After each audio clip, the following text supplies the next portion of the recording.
ჩვენ 40 მილიარდი დოლარის ოდენობის მარაგები გადავეცით უკრაინას. თუმცა არაფერი მიგვიცია ამერიკელი დედებისა და ბავშვებისთვის, რომელთაც სპეციალური საკვები სჭირდებათ.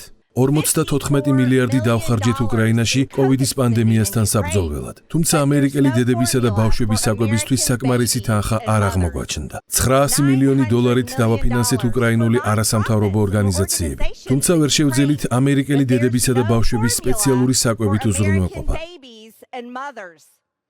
8,7 მილიარდი დაიხარჯა უკრაინის ეკონომიკის განვითარებისთვის. თუმცა ვერ შევძელით ამერიკელი დედებისა და ბავშვებისთვის სპეციალური საკვებით უზრუნველყოფა.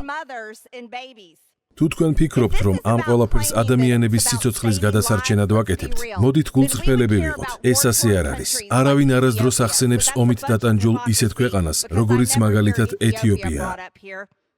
ასე რომ ნუ ვიქნებით ფარისევლები. არასდროს გამიგია აქ ვინმეს ეთიოპიაზე ესაუბროს. მთლიანად უგულებელ ყოფთ ჩვენს სასაზღვრო კრიზისს, ბავშვების საკვებით კრიზისს, ინფლაციასა და საწვავზე ფასების ზრდას. თუმცა დამატებით 40 მილიარდ დოლარს ვუგზავნით უკრაინას, შეწყვიტეთ რეჟიმის შეცვლის, ფულის გათეთრებისა და ამერიკელი პოლიტიკოსების კრიმინალური საქმიანობების დამალვის ოპერაციები, ისეთ ქვეყნებში, როგორიც უკრაინა. ამერიკელი გადასახადების გადამხდელებს არ სურთ მათი ფული სხვა ქვეყნების შიდა საქმეებში ჩარევისთვის იხარჯებოდეს. მაშინ, როდესაც ჩვენსავე ქვეყანაში უამრავი პრობლემა არსებობს. სურს ყველას შევახსენო, რომ ჩვენ ფიცვდებთ, რომ დავიცავთ ამერიკის კონსტიტუციასა და მის საზღვრებს.